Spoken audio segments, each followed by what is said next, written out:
आज आपण कोशिंबीर बनवणार आहोत, तीही चक्क पेरूची। छान चमचमीत अशी ही कोशिंबीर आहे। त्यासाठी एक पेरू स्वच्छ धुवून घेतला आहे। गुलाबी किंवा साधा पेरू घेतला तरी चालेल।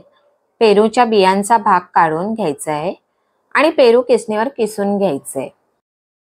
चवीला खूपच छान लागते ही कोशिंबीर, तर नक्की घरी करून पहा ही रेसिपी। किसलेला गर एका भांड्यात काढून घेऊया। त्यामध्ये पाव चमचा लाल तिखट, चिमूटभर साखर, चवीनुसार मीठ घालून मिक्स करूया। छान मिक्स करून झाल्यानंतर यामध्ये 2 चमचे दही घालून मिक्स करूया। आंबट दही घालू नये।